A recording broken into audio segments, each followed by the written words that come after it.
pagi dulu. Pagi. Yuk, gimana kabarnya Bu Cindra ini, sehat Bu Cindra? Saya keluar dari kelas ini. Baru keluar dari kelas. Kelas berapa itu Bu kira-kira itu? Kelas 11F dulu. Kelas 11F. Gimana keadaan kelas 11F, aman? Makanya ini ada sedikit keluhan saya dulu. Apa keluhannya Bu Cindra? Jadi selama 1 minggu terakhir ini saya lihat mungkin beberapa kelas, tapi yang lebih bermanfaat itu ya kelas 11F. 11F. Jadi kurang minat dan fokus dalam pembelajaran. Kurang minat dan kurang fokus dalam pembelajaran. Artinya ketika kita masuk, anak-anak itu lebih lesu, kemudian lebih banyak berbicara, ketika memberikan pertanyaan refleksi, nggak bengong. Kira-kira bagaimana solusinya seperti ini dulu ya? Kira-kira selama ini Bu Cindra bagaimana menggunakan model-model pembelajaran, apakah itu digunakan apa gimana gitu Bu Cindra untuk meningkatkan keaktifan misalnya siswa tersebut gitu? Banyak hal yang saya lakukan dalam pembelajaran ini, makanya saya mungkin lebih baik merubah cara metode pembelajaran saya mungkin. Mungkin secara PDPL atau bagaimana, mungkin artinya lebih agar anak-anak ini lebih bisa termotivasi untuk belajar, lebih fokus lagi ke pembelajaran. Mungkin saya menyediakan video yang lebih menarik ya, kemudian apa yang ingin pembelajaran seperti apa yang dia mau, artinya kita juga perlu jadi seorang pendidik itu perlu melihat pembelajaran peserta didik seperti apa yang dia sukai, artinya tidak monoton guru saja, walaupun itu sesuai dengan model ajar.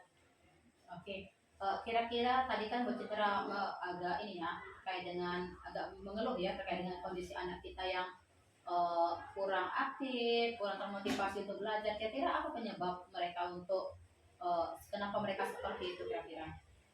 Kalau boleh tahu. Mungkin penyebabnya yang pertama mungkin karena pengaruh lingkungan. Ya, karena anak-anak sering mungkin di rumah, mungkin ini ya kemungkinan mungkin di rumah anak-anak pulang sekolah itu lebih banyak bermain, kemudian bermain juga di malam, jadi tidurnya agak larut malam, begadang main game biasanya ya, seperti itu. Kemudian nanti pulang sekolah jadi ngantuk, belum sarapan, jadi itu yang penyebab.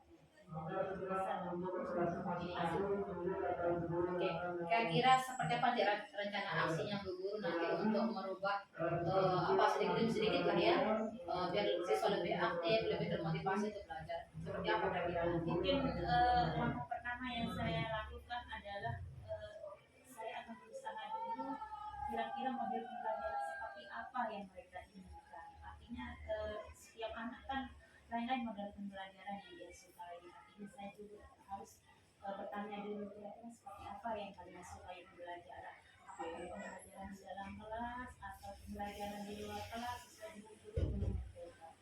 Mungkin itu jadi pertama yang begitu. Oke, luar biasa sekali Bu Cindra. Kira-kira rencana aksi itu kira-kira kapan akan bisa dilakukan? Apakah minggu depan atau kapan kira-kira Bu Cindra bisa terrealisasi? Kalau melihat dari kondisi seperti ini mungkin lebih baik lebih cepat lebih baik. Ya, lebih baik. Artinya mungkin minggu besok saya akan mulai aksinya. Minggu depan berarti ya, minggu depan. Artinya saya akan planning dulu bagaimana proses pembelajarannya, mungkin modulnya juga perlu diperbaiki, mengumpulkan kembali agar nanti motivasi belajar. Oke, luar biasa Bu Cindra, tetap semangat Bu Cindra. Berarti rencana Bu Cindra insya Allah minggu depan bisa saya minta izin untuk kira-kira bisa kita masuk di kelasnya Bu Cindra, kita lihat bagaimana keadaan kelasnya. Boleh Bu Cindra kita izin dulu? Oke, terima kasih banyak. Insya Allah minggu depan baru kita mulai beraksi gitu untuk masuk ke kelasnya Bu Cindra. Oke, terima kasih banyak. Mudah-mudahan sih nanti anak-anak kita ini bisa berubah pelan-pelan sehingga lebih termotivasi, lebih aktif dalam kegiatan pembelajaran gitu. Oke, terima kasih Bu Guru. Bagaimana perasaan sekarang? Sudah lega. Alhamdulillah. Ini menjadi beban saya. Terima kasih Bu Guru. Mudah-mudahan tetap sehat Bu Cindra. Terima kasih banyak. Waalaikumsalam warahmatullahi wabarakatuh.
antara kelompok ini yang siap maju ke depan untuk persentasekan sesuai dengan materi yang akan dibawakan hari ini. Ada yang siap kelompok berapa? Kelompok berapa? Tiga. Kelompok? Tiga. Baik, silakan maju kelompok 3 bisa diwakili oleh 3 orang. Assalamualaikum warahmatullahi wabarakatuh. Saya Penina Permata Surya dari kelompok 5 ingin mempertanyakan bagaimana kesetaraan gender laki-laki dan perempuan. Bagaimana kesetaraan gender laki-laki dan perempuan? Pertanyaan nomor 2. Saya dari kelompok 3 ABSN 14 ingin menanyakan mengapa pemikiran masyarakat kota lebih rasional dan daripada masyarakat desa. Baik, 31 pertanyaan. Baik, assalamualaikum warahmatullahi wabarakatuh.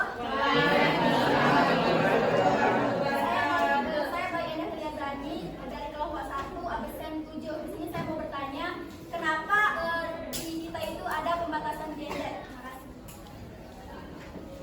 Terima kasih. Assalamualaikum warahmatullahi wabarakatuh.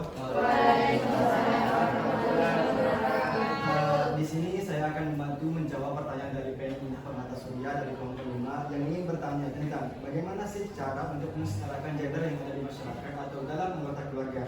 Perlu kita ketahui teman-teman, setiap gender atau setiap gender itu adalah kita bisa contohkan gender laki-laki dan perempuan. Sebenarnya gender laki-laki dan perempuan itu tidak bisa digabungkan, tidak bisa disetarakan dengan cara apapun, melainkan tidak bisa disetarakan dengan cara apapun. Laki-laki dan perempuan itu tidak akan pernah sama antara pekerjaannya atau egonya atau sikapnya, entah apapun itu. Dari manapun kita melihat laki-laki dan perempuan itu tidak akan pernah sama. Jadi pada intinya gender laki-laki dan perempuan itu tidak bisa disetarakan. Tapi ada beberapa cara atau faktor yang dapat kita kembangkan untuk mensetarakan gender tersebut. Kita bisa contohkan seperti di anggota keluarga atau di keluarga tersebut. Di satu keluarga tersebut, misalkan ada ayah, ibu, anak, dan adiknya misalkan. Misalkan kita ingin mensetarakan gender pada anggota keluarga tersebut. Nah, cara yang terbaik itu adalah kesetaraan dalam anggota keluarga tersebut. Kita bisa contohkan seperti aktivitas dan pola hubungan antara anggota keluarga, seperti saling memahami perbedaan dan kebutuhan yang dimiliki oleh anggota tersebut. Misalkan kita bisa contohkan seperti kebutuhan kakak dan adik itu yang berbeda. Apabila ingin tidak adanya terjadinya konflik di dalam adik atau kakak tersebut, maka adanya perbedaan, maka adanya suatu sikap yang memang kita bisa saling pahami antara adik dan kakak tersebut. Mungkin itu saja yang dapat saya jelaskan. Kurang lebihnya mohon maaf. Ibu bilang pagi, tepuk tangan 1 kali. Kalau ibu bilang siang, 2 kali. Kalau sore, 3. Kalau malam, tidur. Karena kalau kita malam itu kita tidak beraktivitas. Buat istirahat. Baik, kita coba dulu. Pagi, siang, sore, malam. Pagi, siang, sore, malam. Tepuk tangan semuanya.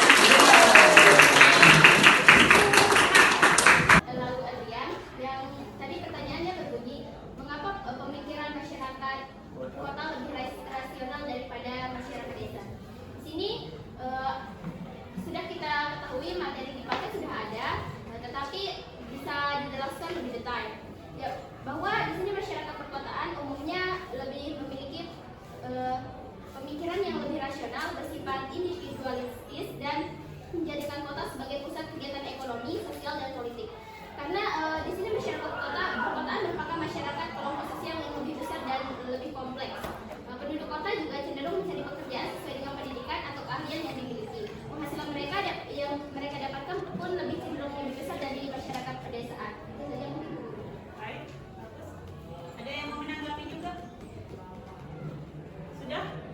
Lalunya gimana? Mas? Baik. Silakan ditutup. Mungkin hanya itu saja presentasi dari kami. Apabila ada kekurangan kata dari kelebihan kata mendengarkan dan mohon dimaklumkan. Sekian, assalamualaikum warahmatullahi wabarakatuh.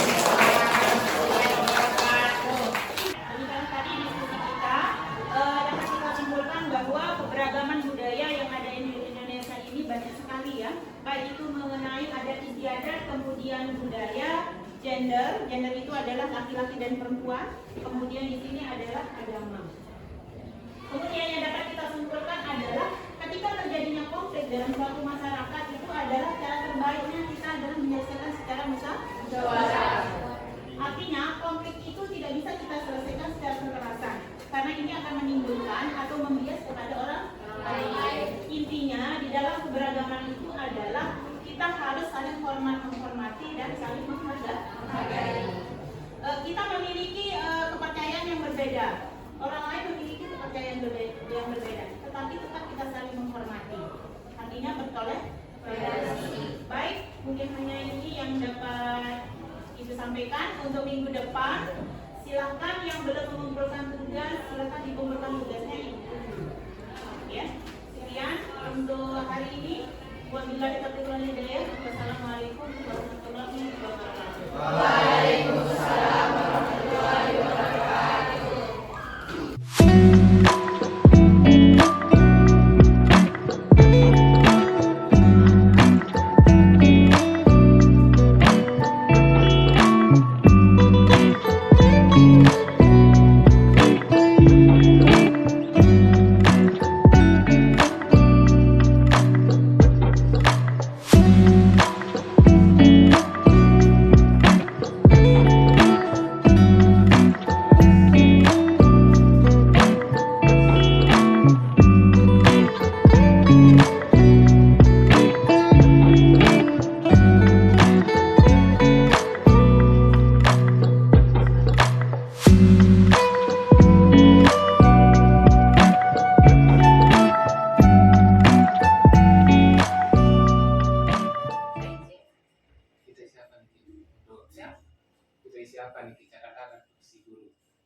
Masalah yang dialami sama-sama itu kan kemarin kendalanya mungkin rendahnya keaktifan siswa dalam kegiatan pembelajaran, rendahnya keaktifan siswa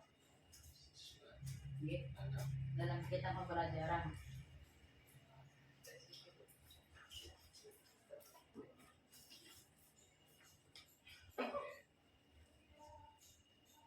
Jadi dengan begitu karena masalahnya ada rendahnya keaktifan siswa dalam pembelajaran, setelah kami melakukan coaching dengan Bu Cindra Riana kemarin dan menggunakan model PBL (Problem Based Learning), alhamdulillah keaktifan siswa dapat meningkat kemarin.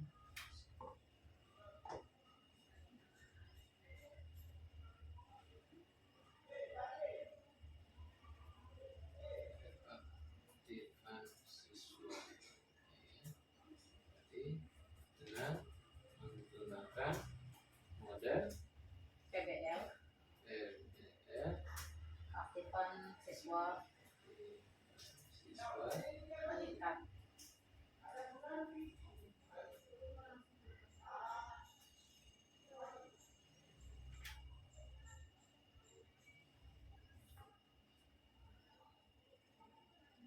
Untuk tindak lanjut untuk menindaklanjuti misalkan. Untuk rencana tindak lanjutnya itu kemarin kami sudah melakukan observasi dan nanti akan digunakan berbagai model-model pembelajaran yang dapat meningkatkan keaktifan siswa. Kemarin saya ke Mas Bangkit kemarin. Iya, kemarin yang itu yang Kegiatan MGMP, iya. kegiatan MGMP PKN SMA SMK Lombok Timur diminta jadi narasumber kemarin terkait dengan kekuatan aksi nyata platform Merdeka Mengajar itu. Semua itu sih berpengalaman. Jadi menyambung sebenarnya.